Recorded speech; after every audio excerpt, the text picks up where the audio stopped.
പ്രിയമുള്ളവരെ, വാസ്തുവിദ്യ ഗുരുകുലത്തിൻ്റെ 2 പുസ്തകങ്ങളാണ് ഇന്നിവിടെ പ്രകാശനം ചെയ്യുന്നത്. ഒന്ന് കേരളീയ ചുമർ ചിത്രകല എന്ന പുസ്തകം, അത് ശശിഭൂഷൺ സാറിന് നൽകിക്കൊണ്ട് സൈചറിയാൻ സാർ നിർവഹിക്കും. അതുപോലെ വാസ്തുവിദ്യയുടെ സമീപന രീതികൾ എന്ന പുസ്തകം ബഹുമാനപ്പെട്ട ശ്രീ കാണിപ്പയൂർ തിരുമേനിക്ക് നൽകിക്കൊണ്ട് നിർവഹിക്കുന്നു. ബഹുമാനപ്പെട്ട ചെയർമാൻ നമ്മുടെ ശങ്കർ സാറ് ഞാനും കൂടി എഴുതിയ പുസ്തകമാണ് വാസ്തുവിദ്യ സമീപന രീതികൾ എന്ന പുസ്തകം. ചുമർ ചിത്രകലയെ സംബന്ധിച്ച പുസ്തകം ഞാൻ എഴുതിയ പുസ്തകമാണ്. ഈ 2 പുസ്തകങ്ങളാണ് ഇവിടെ പ്രസിദ്ധീകരിക്കുന്നത്. സമയക്കുറവ് മൂലം ഇതിന് വിശദീകരണം നൽകേണ്ടത് വാസ്തുവിദ്യ ഗുരുകുലത്തിൻ്റെ സ്ഥപതി ശ്രീ AB ശിവനാണ്. ഇവിടെ എത്തിച്ചേർന്നിട്ടുണ്ട്. സമയക്കുറവ് മൂലം അതൊന്നും നമുക്ക് പൂർത്തീകരിക്കാൻ കഴിയുന്നില്ല. അതോടൊപ്പം തന്നെ മ്യൂറൽ ചിത്രങ്ങളെ സംബന്ധിച്ച് ബ്രീഫിംഗ് നടത്തേണ്ടത് മ്യൂറൽ ആർട്ടിസ്റ്റ് ശ്രീ ശ്രീകുട്ടൻ നായരാണ്. അദ്ദേഹം ഇവിടെ എത്തിച്ചേർന്നിട്ടുണ്ട്. ഇത് പരിമിതപ്പെടുത്തുന്നു സാറിൻ്റെ തിരക്കുകൾ മൂലം. അതുകൊണ്ട് ഇത് നൽകിക്കൊണ്ട് ഇവിടെ അവസാനിപ്പിക്കുന്നു. അവർ 2 പേരും വേദിയിലേക്ക് വന്നു. ഇത് കഴിഞ്ഞ് ഇതിൻ്റെ അവതരണം ഉണ്ടായിരിക്കുന്നതാണ്. വാസ്തുവിദ്യ സമീപന രീതികൾ എന്ന പുസ്തകം കാണിപ്പേര് തിരുമേനിക്ക് നൽകിക്കൊണ്ട് നിർവഹിക്കുന്നു.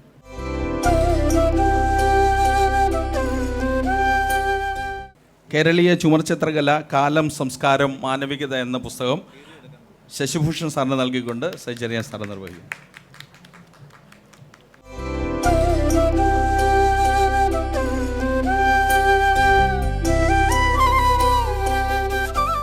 പുസ്തക പ്രകാശനം സംബന്ധിച്ച യോഗം ആരംഭിക്കുകയാണ്. അധ്യക്ഷൻ നമ്മുടെ വാസ്തുവിദ്യാ ഗുരുകുലത്തിൻ്റെ, അതുപോലെ തന്നെ ഇന്ത്യയിലെ തന്നെ ലോകവും അറിയപ്പെടുന്ന ഏറ്റവും വലിയ ശില്പിയും കൂടിയായിട്ടുള്ള ഡോക്ടർ G. ശങ്കറാണ് നമ്മുടെ ചെയർമാൻ. അദ്ദേഹത്തെ അധ്യക്ഷ പ്രസംഗത്തിന് വേണ്ടി ക്ഷണിക്കുന്നു. അതോടൊപ്പം തന്നെ ഈ ചടങ്ങിൽ വന്നിട്ടുള്ള മുഴുവൻ സുഹൃത്തുക്കളും ബന്ധുക്കളും അതുപോലെ തന്നെ സ്നേഹനിധികളായ സുഹൃത്ത് സഹോദരങ്ങളും അതുപോലെ തന്നെ ബഹുമാന്യ വ്യക്തികളെയും എല്ലാവരെയും ഒറ്റവാക്കിൽ സ്വാഗതം ചെയ്യുന്നു. ഇന്ന് ഈ പുസ്തക പ്രകാശനം നിർവഹിച്ച് വളരെ തിരക്കിനിടയിൽ ഇവിടെ വന്നുപോയ ബഹുമാനപ്പെട്ട ജ്യേഷ്ഠ തുല്യനായിട്ടുള്ള ബഹുമാനപ്പെട്ട ശ്രീ സൈചറിയാൻ സാറിനും സ്വാഗതം ആശംസിക്കുന്നു. എല്ലാവർക്കും ഒരിക്കൽ കൂടി സ്വാഗതം ആശംസിച്ചുകൊണ്ട് അധ്യക്ഷ പ്രസംഗത്തിന് വേണ്ടിയിട്ട് ഡോക്ടർ G. ശങ്കർ സാറിനെ ക്ഷണിക്കുന്നു.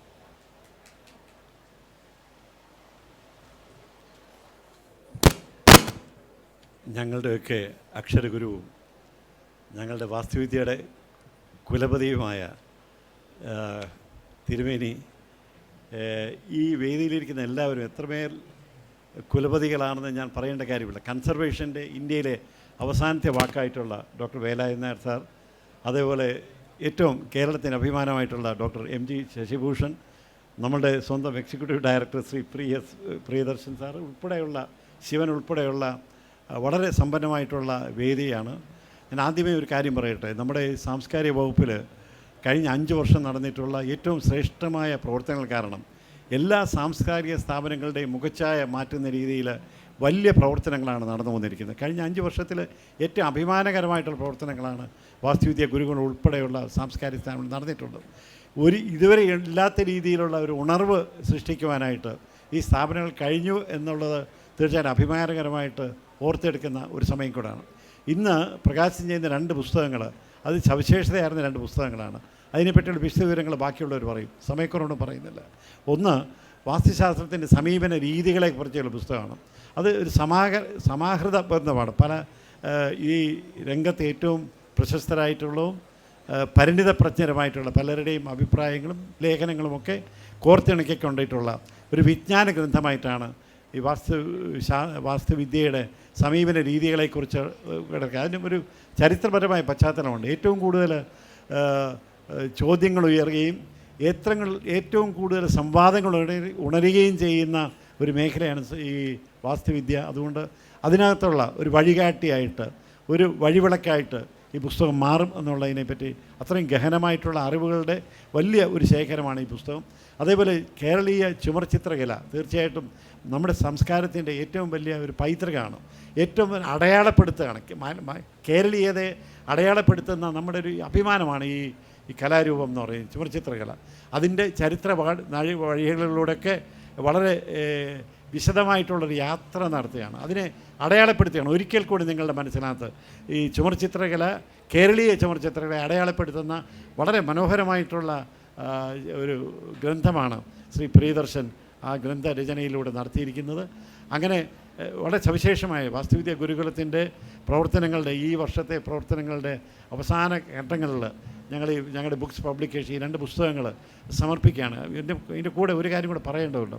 കേരളത്തിൽ ഇതപര്യന്തം, അത് ഞാൻ അഭിമാനപൂർവ്വം പറയണം, ഇതപര്യന്തം പ്രസിദ്ധീകരിച്ചിട്ടുള്ള ഏറ്റവും നല്ല പുസ്തകം, ഈ ട്രഡീഷണൽ ആർക്കിടെക്ചറിനെ കുറിച്ച് ഏറ്റവും നല്ല പുസ്തകം മലയാളത്തിലും ഇംഗ്ലീഷിലും, ഞാൻ പറയുന്ന ആഗോള രീതിയിൽ നോക്കണം, ഏറ്റവും നല്ല പബ്ലിക്കേഷൻ ഇറക്കിയതും ഈ കാലഘട്ടത്തിൽ വാസ്തുവിദ്യ ഗുരുകുലമാണ് എന്ന് കേരളീയത അത് വളരെ കൃത്യമായിട്ട് അടയാളപ്പെടുത്തുന്ന ഏറ്റവും നല്ല പുസ്തകം ഇറക്കിയതും ഈ ഭരണകാലത്താണ് എന്ന് ഞാൻ ഓർത്തെടുക്കുകയാണ്. ഏതായാലും ഈ ചടങ്ങിൽ പങ്കെടുത്ത ഞങ്ങളുടെ സഹപ്രവർത്തകരുടെയൊക്കെ വലിയ സഹായം ഇതിനകത്ത് കൃത്യമായിട്ട് രേഖപ്പെടുത്തുന്നു. ശ്രീ ശിവനും ഒക്കെയുള്ള വലിയൊരു, ശ്രീകുട്ടൻ ഉൾപ്പെടെയുള്ള ഈ നമ്മുടെ കൂട്ടായ്മ, ഈ ചെറിയൊരു കൂട്ടായ്മ, ആ കൂട്ടായ്മയുടെ ഈ പൂർണ്ണമായിട്ടുള്ള സമർപ്പിത ബോധത്തോടുകൂടെ പ്രവർത്തനങ്ങളാണ് ഇത്തരം കാര്യങ്ങൾ ഞങ്ങൾക്ക് സഹായമായിട്ടുള്ളത്.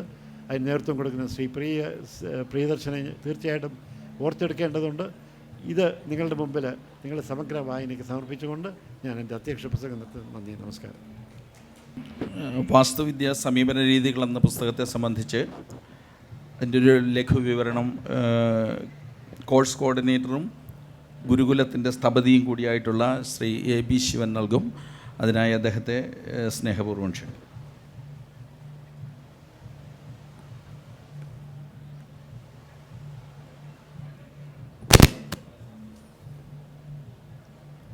ഈ യോഗത്തിൻ്റെ അധ്യക്ഷൻ ഡോക്ടർ G. ശങ്കർ സാർ, സ്വാഗതമരളിയ വാസ്തുവിദ്യാ ഗുരുകുലം എക്സിക്യൂട്ടീവ് ഡയറക്ടർ പ്രിയദർശനൻ സാർ, ലോകപ്രശസ്തമായിട്ടുള്ള ആദരണീയനായ കാണിപ്പയ്യൂർ കൃഷ്ണൻ നമ്പൂതിരിപ്പാട്, അതുപോലെ തന്നെ നമുക്ക് ഏറ്റവും പ്രധാനമായിട്ടുള്ള കൺസർവേഷൻ്റെ ഏറ്റവും ആചാര്യനായിട്ടുള്ള വേലായുധൻ സാർ, ചരിത്ര ഗവേഷകനായ ഡോക്ടർ ശശിഭൂഷൺ സാർ,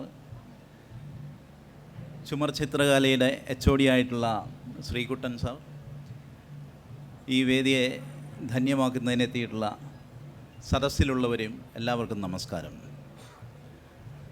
വാസ്തുവിദ്യാ ഗുരുകുലം 11ാമത്തെ പരമ്പരയിൽ ഇറക്കുന്ന പുസ്തകമാണ് വാസ്തുവിദ്യ സമീപന രീതികൾ എന്നുള്ളത്. ഇതിൻ്റെ ഒരു പ്രത്യേകത എന്ന് പറഞ്ഞാൽ ഏതാണ്ട് 19ഓളം വാസ്തുവിദ്യയിലെ പ്രഗത്ഭരായിട്ടുള്ള വ്യക്തികളുടെ ലേഖന സമാഹാരമാണ് ഇതിൽ നമുക്ക് കാണാൻ കഴിയുന്നത്. കേരളത്തിൽ അങ്ങോളം ഇങ്ങോളമുള്ള ആചാര്യന്മാർ അവരുടേതായ സംഭാവനകൾ വിലമതിക്കുന്ന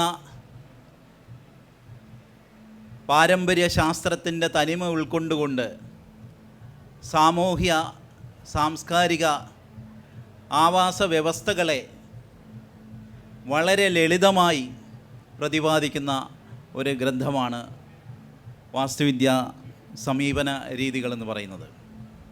അതിൽ തന്നെ രൂപകൽപ്പനയുടെ നാട്ടറിവ് എന്ന് പറഞ്ഞുകൊണ്ട് നമ്മുടെ വാസ്തുവിദ്യാ ഗുരുകുലത്തിൻ്റെ ചെയർമാനായ ഡോക്ടർ G. ശങ്കർ സാർ തന്നെ അതിലെ ആദ്യ ലേഖനം തരികയുണ്ടായി.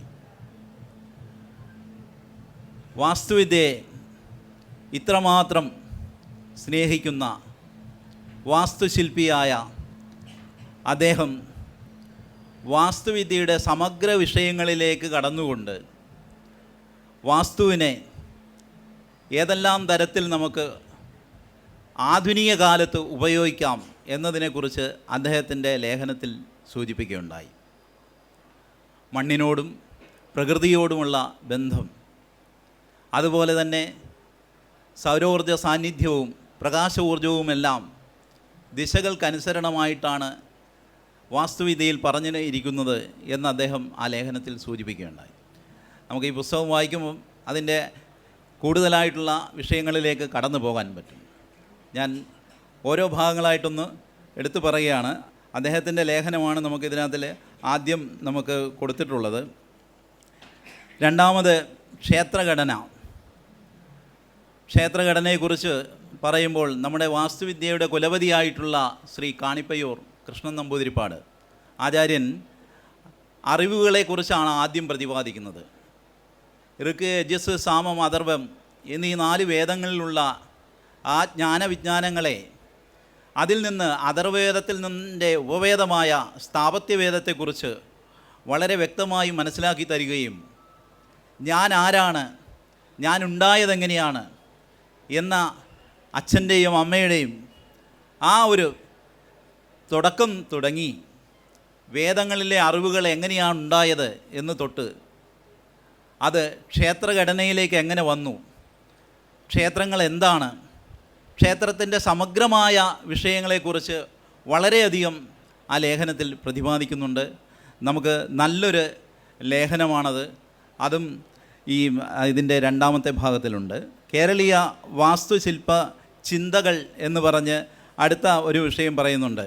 അത് ഇതിനകത്തിൽ കേരളത്തിൻ്റെ വാസ്തുശില്പ ചിന്തകൾ എങ്ങനെയായിരിക്കണം, എന്തായിരിക്കണം, അത് ആധുനിക വീക്ഷണത്തിൽ എങ്ങനെ ചെയ്യണം എന്നുള്ളതിനെക്കുറിച്ച് വളരെ വ്യക്തമായിട്ട് നമ്മളെ MV ദേവൻ, അദ്ദേഹം നമുക്കറിയാം നമ്മളെ വിട്ടുപിരിഞ്ഞു പോയാണ്. പക്ഷേ അദ്ദേഹത്തിൻ്റെ ലേഖനം ഇതിൽ വിഭവ സമാഹരണം എന്ന് ശങ്കർ സാർ പറഞ്ഞതുപോലെ ഇതിലേക്ക് എടുത്തിട്ടുണ്ട് എന്നുള്ള ആ ലേഖനം വായിക്കുമ്പോൾ നമുക്കതിൻ്റെ ഉണ്ടാകുന്ന അനുഭൂതി നമുക്ക് മനസ്സിലാക്കാൻ പറ്റും എന്നുള്ളതാണ്.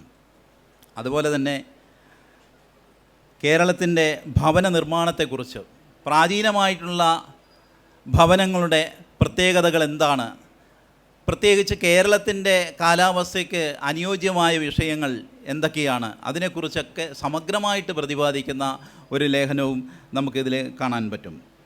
കേരളത്തിൻ്റെ തച്ചുശാസ്ത്രം എന്ന് പറയുന്ന ഒരു ലേഖനം ഇതിൽ കൊടുത്തിട്ടുണ്ട്. പാരമ്പര്യ ഘടകങ്ങളെക്കുറിച്ച് വളരെയധികം സവിസ്തരം പ്രതിപാദിക്കുന്ന ലേഖനമാണ് അതിലുള്ളത്. വാസ്തുശാസ്ത്രത്തിൻ്റെ വളർച്ച, സൂക്ഷ്മ സ്പർശം എന്ന് പറഞ്ഞ് മറ്റൊരു ലേഖനം ഇതിനതിൽ കൊടുത്തിട്ടുണ്ട്. വാസ്തുശാസ്ത്രം ചില പാഠഭേദങ്ങൾ എന്ന് പറഞ്ഞുകൊണ്ട് വ്യതിയാനങ്ങളും വ്യതിരിക്തങ്ങളായിട്ടുള്ള വിഷയങ്ങളെക്കുറിച്ചും വൈവിധ്യതയെക്കുറിച്ചുമെല്ലാം അതിനകത്തിൽ സമഗ്രമായി പ്രതിപാദിക്കുന്നുണ്ട്. കൂത്തമ്പലങ്ങളെക്കുറിച്ച് പറയുന്നുണ്ട്. കൊച്ചിയിലെ രാജകീയ സൗധങ്ങളെക്കുറിച്ച് പറയുന്നു.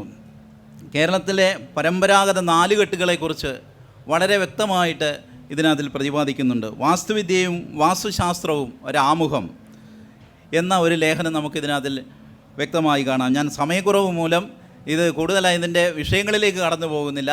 എന്നിരുന്നാലും അതിൻ്റെ ഒരു തലക്കെട്ട് വായിച്ചുകൊണ്ട് ഞാൻ പറഞ്ഞു പോവുകയാണ്. ഗൃഹനിർമ്മാണം ചെറിയ ഭൂമിയിൽ എന്ന പ്രായോഗിക വിജ്ഞാനത്തെക്കുറിച്ച് ഇതിൽ പറയുന്നുണ്ട്. വാസ്തുവിദ്യയുടെ അക്ഷരമാല എന്ന് തുടങ്ങി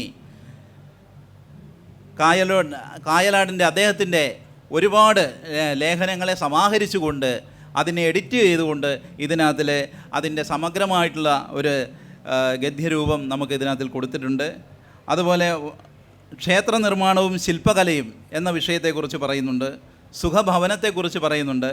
പരമ്പരാഗത കേരളീയ വാസ്തുവിദ്യ എന്നുള്ളതിനെക്കുറിച്ച് പറയുന്നുണ്ട്. ആധുനിക രൂപകൽപ്പനയും വാസ്തുവിദ്യയുടെ പ്രയോഗവും എന്ന വിഷയത്തെക്കുറിച്ച് പറയുന്നുണ്ട്. മനുഷ്യാലയവും തത്വപ്രമാണങ്ങളും എന്ന വിഷയത്തെക്കുറിച്ച് പറയുന്നുണ്ട്. അതുപോലെ തന്നെ പൊതുമണ്ഡല ധാരണകളെക്കുറിച്ചും ഈ പുസ്തകത്തിൽ സമഗ്രമായിട്ട് പ്രതിപാദിക്കുന്നു എന്നുള്ളതാണ്. ശശിഭൂഷൺ സാറിൻ്റെ പ്രത്യേക ഒരു ലേഖനം അതിനകത്ത് നമുക്ക് എടുത്തു പറയുന്നതാണ്. 9-ാം നൂറ്റാണ്ട് മുതൽ 20-ാം നൂറ്റാണ്ട് വരെയുള്ള കാലഘട്ടങ്ങളിലെ ശാസനകളും അതുപോലെ ആ കാലഘട്ടങ്ങളിൽ ഉണ്ടായിട്ടുള്ള വാസ്തുവിദ്യയുടെ സമഗ്രമായ സംഭാവനകളെക്കുറിച്ചുമൊക്കെ വളരെ വ്യക്തമായിട്ട് അതിൽ സൂചിപ്പിക്കുന്നുണ്ട്. നമുക്കറിയാം വാസ്തുശാസ്ത്രം എന്ന് പറയുമ്പോൾ അത് സാമൂഹ്യപരമായിട്ടും അതുപോലെ തന്നെ അതിൻ്റെ സാംസ്കാരികമായിട്ടുള്ള പൈതൃകങ്ങളെ നിലനിർത്തിക്കൊണ്ട് കേരളത്തിൻ്റെ തന്നെ തനതായ ഒരു വാസ്തുവിദ്യ രൂപപ്പെട്ടു വന്നു എന്നുള്ളതാണ്. ഇന്ത്യയിലാകെ നമ്മൾ നോക്കുകയാണെങ്കിൽ പല ആക്രമണങ്ങൾ മൂലവും പലതും നശിച്ചിട്ടുണ്ടെങ്കിലും കേരളത്തിന് അത്തരം ആക്രമണത്തിൻ്റെ സാധ്യതകൾ വളരെ കുറവാണ് വന്നത്. അതിൻ്റെ ഒരു കാരണം തന്നെ നമുക്കറിയാം. കിഴക്കൻ സഖ്യപർവ്വതങ്ങളും അറബിക്കടലും എല്ലാം നമ്മളെ സംരക്ഷിച്ചുകൊണ്ടും മതസഹിഷ്ണുതയോട് കൂടിയിട്ടുള്ള നമ്മുടെ നാട്ടുരാജാക്കന്മാരുടെ ആ ഒരു വിദേശികളെ ആദരവോട് സ്വീകരിച്ചുകൊണ്ട് അവരുടെ അഭിപ്രായങ്ങളും വിഷയങ്ങളുമെല്ലാം ക്രോഡീകരിച്ചുകൊണ്ടാണ് കേരളത്തിലെ പല ആർക്കിടെക്ചറുകളും മുന്നോട്ട് വന്നിട്ടുള്ളത്. പരമ്പരാഗതമായിട്ടുള്ള ശൈലിക്ക് വൈദേശികവും പൗരസ്ത്യവും പാശ്ചാത്യവുമായിട്ടുള്ള സംസ്കാരങ്ങളെ ഇഴുകിച്ചേർന്നുകൊണ്ട് അത് ഡെവലപ്പ് ചെയ്യുകയുണ്ടായി. ഈ വിഷയങ്ങൾ സമഗ്രമായിട്ട് പ്രതിപാദിക്കുന്ന ഒരു ഗ്രന്ഥമാണ് ഈ വാസ്തുവിദ്യ സമീപന രീതികളെന്ന് പറയുന്നു. ഞാൻ ഇത്രയും പറഞ്ഞുകൊണ്ട് എൻ്റെ വാക്കുകൾ നിർത്തുകയാണ്. എല്ലാവർക്കും നമസ്കാരം. ഇനി വാസ്തുവിദ്യയെ സംബന്ധിച്ചിടത്തോളം നമുക്കറിയാം, കേരളത്തിലും ലോകമെമ്പാടുമുള്ള മനുഷ്യർ ഒന്ന് കാണാൻ, ഒന്നടുത്തിരുന്ന് സംസാരിക്കാൻ, ഒരു റഫറൻസിന് വേണ്ടി ഏറ്റവും ആഗ്രഹിച്ചു നിൽക്കുന്ന, ഏറ്റവും ഉന്നത ശ്രേണിയിലുള്ള മഹത് വ്യക്തിയാണ് ബഹുമാനപ്പെട്ട പിതൃതുല്യനായിട്ടുള്ള ശ്രീ കാണിപ്പേർ തിരുമേനി. തിരുമേനി ഇന്നിവിടെ വന്നത് തന്നെ ഈ ഒരു പ്രാധാന്യം ഉൾക്കൊണ്ടുകൊണ്ട് തന്നെയാണ്. തിരുമേനി വാസ്തുവിദ്യാ ഗുരുകുലത്തിൻ്റെ ഡീൻ കൂടിയാണ്. തിരുമേനിയെ ഇത് അധികരിച്ച് സംസാരിക്കുന്നതിന് വേണ്ടി ക്ഷണിച്ചുകൊള്ളും. അധ്യക്ഷ പദവിയിലും വേദിയിലും സഭയിലും ഉള്ള എല്ലാവർക്കും എൻ്റെ വിനീതമായ നമസ്കാരം. എല്ലാവരും പ്രത്യേകിച്ച് അവരവരുടെ കുടുംബം ജനിക്കുന്നത് പോലെ തന്നെ ഞാനും കാണിപ്പയ്യൂർ എന്ന കുടുംബത്തിൽ ജനിച്ചു എന്നുള്ളതാണ് എനിക്കുണ്ടായ അല്ലെങ്കിൽ വിചാരിക്കുന്ന വല്ലതും പറഞ്ഞു തരാൻ പറ്റിയെങ്കിൽ അതിലുള്ള കൃതാർത്ഥത എന്ന് മാത്രമേ എനിക്ക് പറയാനുള്ളൂ. പിന്നെ ഇവിടെ 2 പുസ്തകങ്ങളിൽ ഏറ്റവും കാരണം നമ്മൾ പിറന്നു വീഴുന്നത് ഭൂമിയിലാണ്, അതേപോലെ പിന്നെ ജീവിച്ചു വരുന്നതും പിറന്ന് ഭൂമിയിൽ തന്നെയാണ്. അപ്പോൾ അവിടെ 2 കാര്യങ്ങളാണ് ആവശ്യം. നമ്മുടെ ആ നിലത്തൂന്നി നിൽക്കുന്ന തത്വം, ആ തത്വം തന്നെയാണ് ഗൃഹാദികളിലും ക്ഷേത്രങ്ങളിലും ഉപയോഗപ്പെടുത്തുന്നത്. അതേപോലെ തന്നെ അതിനോടൊപ്പം ഭക്ഷണത്തിനാവശ്യമായ വൃക്ഷലതാദികൾ എങ്ങനെ വേണം, എവിടെ ഉണ്ടാവണം, അല്ലെങ്കിൽ ജനിക്കുന്നതിനോടൊപ്പം അതും ഉണ്ടായിരിക്കണം എന്നുള്ള തത്വമാണ്. അപ്പോൾ അതിന് രണ്ടിനെയും കൂടി ബന്ധപ്പെടുത്തിയിട്ടുള്ള ഒരു ശാസ്ത്ര രൂപമാണ് നമുക്ക് ഏറ്റവും ഉചിതമായി നമ്മൾ ജനിച്ചു കഴിഞ്ഞാലുള്ള ആവശ്യം. അതിനാൽ അതിന് എങ്ങനെ ഈ ഭൂമിയിൽ കേന്ദ്രീകരിച്ച് ഒരേ ഉന്നത്തിൽ ഒരേ ലക്ഷ്യത്തിൽ ലക്ഷ്യപ്രാപ്തി നേടാൻ പറ്റുമോ, അതിൻ്റെ ഏറ്റവും ഒരു ഉദാഹരണമാണ് ഈ 2 കാര്യം. നമ്മൾ ജനിക്കുക, ഇവിടെ വളരുക, ആ വളരുന്നതിന് വേണ്ടിയുള്ള ഭക്ഷണ സാധനങ്ങൾ. അപ്പോൾ 2 കാര്യമുള്ളൂ, ജനനവും ഭക്ഷണവും, വേറൊന്നുമില്ല. അതിനു വേണ്ടിയുള്ള തത്വങ്ങളാണ് ഇതിൽ ആദ്യം പറഞ്ഞിട്ടുള്ളത്. അതിൽ പ്രധാനം മലയാളം പറയുക എന്നുള്ളത് നമ്മുടെ സജി ചെറിയാൻ മന്ത്രി പറഞ്ഞല്ലോ, അതും ശരിയാണ്. എന്താണെന്ന് വെച്ചിട്ടുണ്ടെങ്കിൽ പണ്ടൊക്കെ ഏറ്റവും പ്രധാനം നമ്മൾ അക്ഷരമാല പഠിക്കുമ്പോൾ ആ തുടങ്ങി ക്ഷ വരെ പഠിച്ചാൽ ഉടനെ ചെല്ലണം ക്ഷ എന്ന് പിന്നാക്കവും. അത് രണ്ടും ആയോ എന്നാൽ മലയാളമായി എന്നാണ് പറയേണ്ടത്. ഏത് ഭാഷയും അങ്ങനൊരു ചിട്ട എനിക്ക് തോന്നുന്നില്ല വേറെ ഭാഷകളിൽ ഉണ്ടോ എന്നുള്ളത് അറിയില്ല. എന്തായാലും അപ്പോൾ അങ്ങനെയുള്ള ആ 102ൻ്റെ 51 അക്ഷരം അങ്ങോട്ടും 51 അക്ഷരം ഇങ്ങോട്ടും നമ്മളെന്തുണ്ടാവുന്നു, നമുക്ക് ഏതാണോ കിട്ടിയത് അതിൽ നിന്ന് കിട്ടിയതിലേക്ക് തന്നെ എത്താനുള്ള ഒരു സൂചന. അപ്പോൾ നമുക്ക് എന്ത് വരുന്നു, 1ൽ നിന്ന് നമ്മൾ 51 ആക്കണു, 51ൽ നിന്ന് 1 ആക്കണു, ആ 1 ആവുക എന്നുള്ളതാണ് നമ്മുടെ തത്വം. അതെല്ലാവർക്കും ആ ഒരു അനുഗ്രഹം ഉണ്ടാവട്ടെ എന്ന് പ്രാർത്ഥിച്ചുകൊണ്ട് നിൽക്കുന്നു. എല്ലാവർക്കും നമസ്കാരം. Doctor MG Shashibhushan sir. ബഹുമാന്യരെ, സുഹൃത്തുക്കളെ, ഞാൻ സ്വീകരിച്ച പുസ്തകം കേരളത്തിലെ ചുവർച്ചിത്രങ്ങളെക്കുറിച്ച് പ്രിയദർശനൻ തയ്യാറാക്കിയ പുസ്തകമാണ് ഞാൻ സ്വീകരിച്ചത്. ആദ്യമായി ഞാൻ ആ ഗ്രന്ഥകാരനെ അഭിനന്ദിക്കുന്നു. കേരളത്തിലെ ചുവർച്ചിത്രങ്ങൾ എന്ന് പറയുന്ന നമ്മുടെ ഒരു പൈതൃക കലയാണിത്. ഒരു പക്ഷേ ഇന്ത്യയിലെ മറ്റ് വളരെ ചുരുക്കം ചില സംസ്ഥാനങ്ങളിൽ മാത്രമാണ് ഒരു ലിവിങ് ആർട്ടായിട്ട് ചുവർച്ചിത്രങ്ങൾ ഇന്നും നിലനിൽക്കുന്നത്, വരയ്ക്കുന്നത്, പ്രചരിപ്പിക്കപ്പെടുന്നത്. രാജസ്ഥാനിലുണ്ട്, ഒറീസയിലുണ്ട്, അതുപോലെ ഹിമാചൽ പ്രദേശിലുണ്ട്, അതുപോലെ ഉത്തരാഖണ്ഡിലുണ്ട്.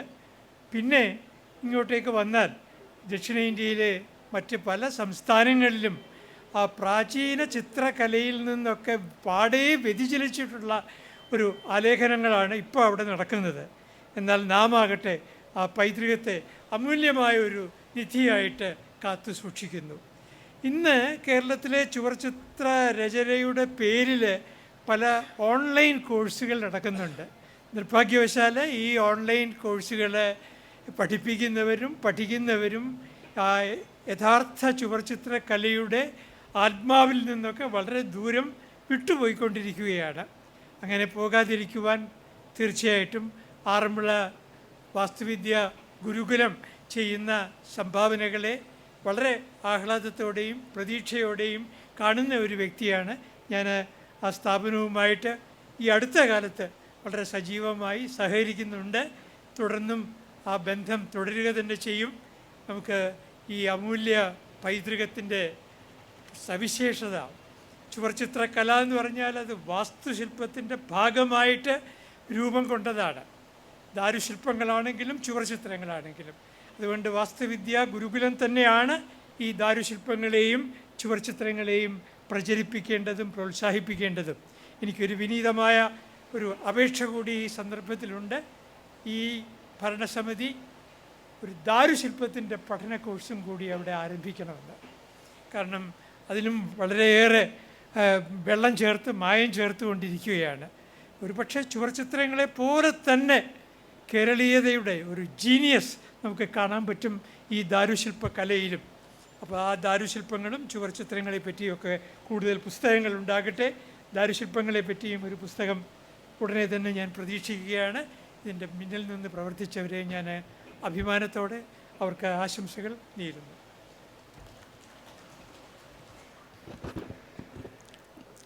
ലോകത്ത് പൈതൃക സംരക്ഷണത്തിൻ്റെയും കൺസർവേഷൻ്റെയും ഒക്കെ ഇറ്റലിയിലടക്കം അതിൻ്റെ പരമോന്നത സ്ഥാനങ്ങളിലിരുന്ന് ലോകത്താകമാനം ഈ പൈതൃകത്തിൻ്റെ സന്ദേശവും അതിൻ്റെ ദാർശനികതയും അതിൻ്റെ ഫിലോസഫിയും ചിന്തയുമൊക്കെ വളരെ കാലം സംഭാവന ചെയ്തുകൊണ്ടിരിക്കുന്ന ഡോക്ടർ വേലായുധൻ നായർ സാറുണ്ട്. സാറിനെ പ്രതികരണത്തിനായി ക്ഷണിച്ചുകൊള്ളു. ഇല്ല കുഴപ്പമില്ല.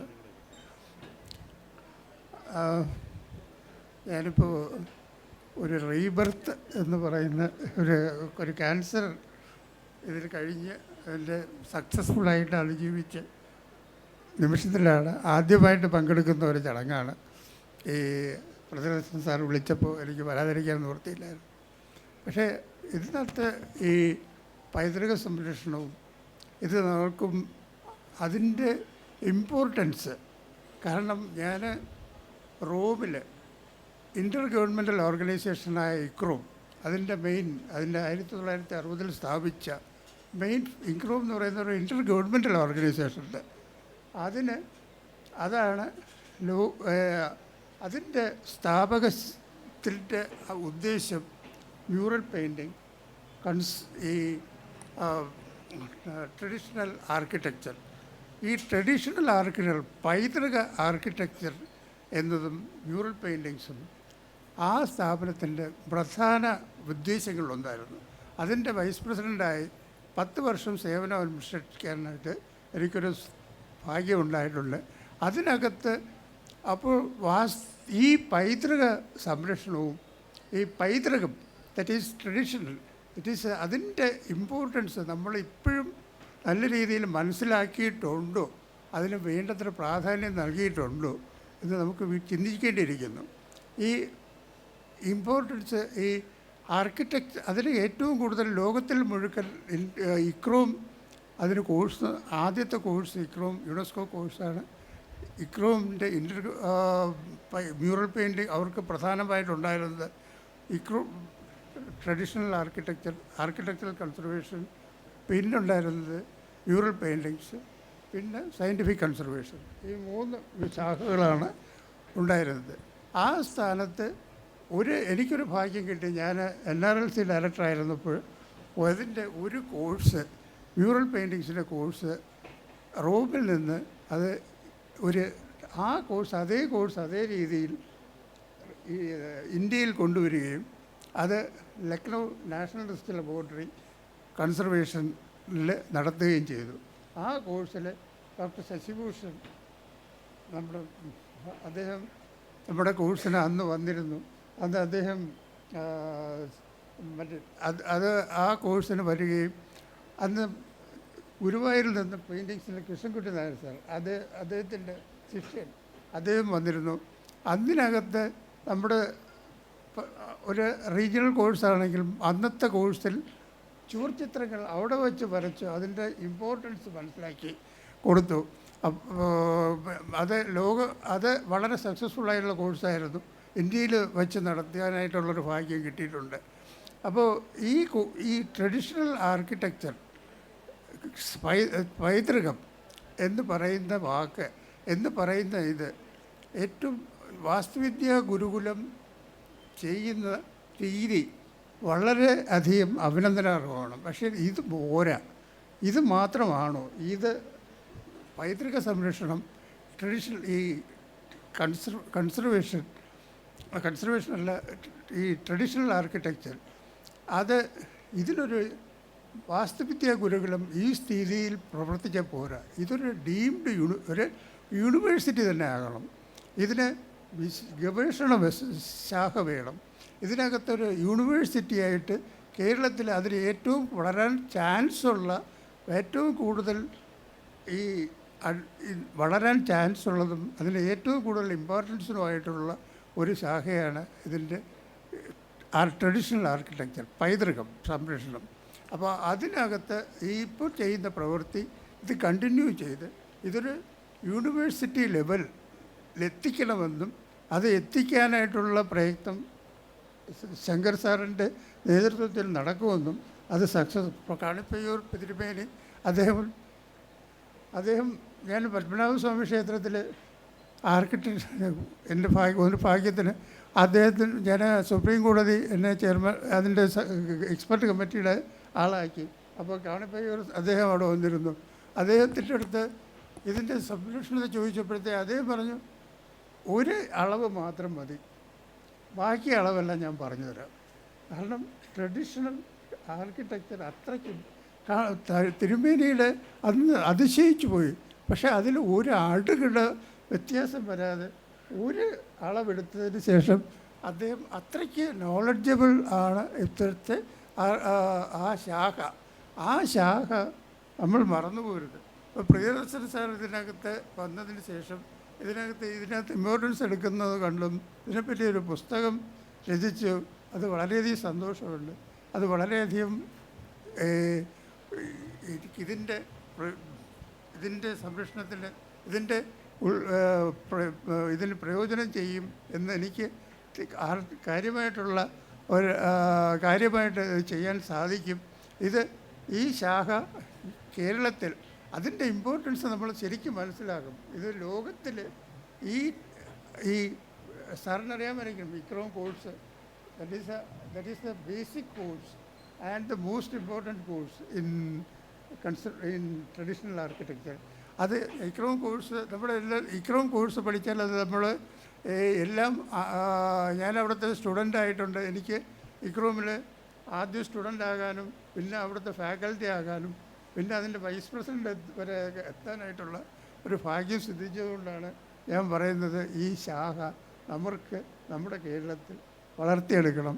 അതിൻ്റെ വാസ്തുവിദ്യാ ഗുരുകുലത്തിൻ്റെ വളർച്ചയോടുകൂടി ഈ ശാഖയും വളരണം എന്നുള്ള ആത്മാർത്ഥമായിട്ടുള്ള ആഗ്രഹം പ്രകടിപ്പിച്ചുകൊണ്ട് ഞാൻ എൻ്റെ വാക്കുകൾ സംസാരിക്കുന്നു. നമസ്കാരം.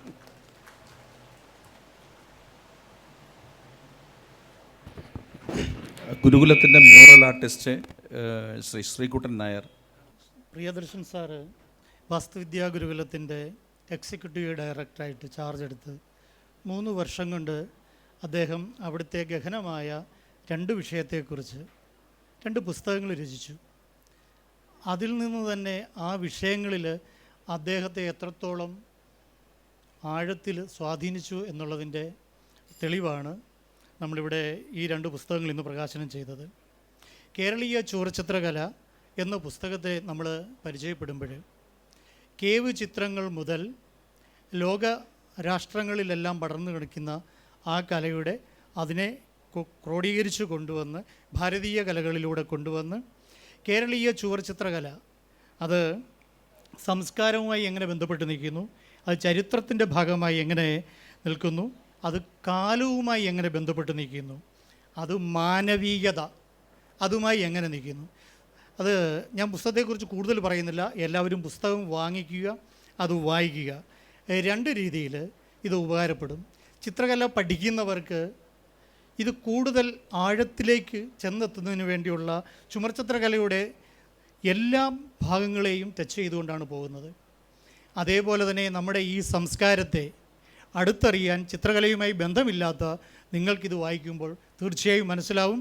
ഈ പുസ്തകം നമ്മൾ വായിക്കുമ്പോൾ നമുക്കിതിൻ്റെ കൂടുതൽ പൈതൃകത്തെ അറിയാനുള്ള ആകാംക്ഷ ഉണ്ടാവും. നമ്മൾ ക്ഷേത്രങ്ങളിൽ, കൊട്ടാരങ്ങളിൽ, പള്ളികളിലായി കണ്ടിട്ടുള്ള ഈ ചിത്രങ്ങൾ ഒരു ചിത്രമായി കണ്ട് അതിനെ നമ്മൾ കടന്നു പോയിട്ടുണ്ടാവും. പക്ഷേ ഈ പുസ്തകം വായിക്കുമ്പം ഇതിന് ഇത്രത്തോളം മൂല്യമുണ്ട്, ഇതിനെ എങ്ങനെ നമുക്ക് വാണിജ്യവൽക്കരിച്ച് ഒരു ടൂറിസവുമായി ബന്ധപ്പെടുത്താം, മാനവീയ സമൂഹത്തിനത് എത്രത്തോളം ഉതകും എന്നുള്ളതിനെക്കുറിച്ച് ഈ പുസ്തകത്തിൽ സവിസ്തരം പറഞ്ഞിട്ടുണ്ട്. അത് എല്ലാവരും ഈ പുസ്തകം വാങ്ങി വായിക്കുക, നമ്മുടെ പൈതൃകത്തെ അടുത്തറിയുക എന്ന് പറഞ്ഞുകൊണ്ട് നിർത്തുന്നു. നമസ്കാരം. സമയം തീർന്നിരിക്കുകയാണ്, നമുക്ക് തന്നിട്ടുള്ള സമയം. ഈ ചടങ്ങ് വളരെ ഹൃദ്യവും മനോഹരവുമാക്കാനായി ഇവിടെ എത്തിച്ചേർന്ന മുഴുവൻ പ്രഗത്ഭരായ വ്യക്തികളെയും സ്നേഹനിധികളായ സഹോദരി സഹോദരന്മാരെയും എൻ്റെ സഹപ്രവർത്തകർക്കുമെല്ലാം സ്നേഹവും മാനവികതയും പങ്കുവച്ചുകൊണ്ട് എല്ലാവർക്കും ഹൃദയത്തിൻ്റെ ഭാഷയിൽ നന്ദി.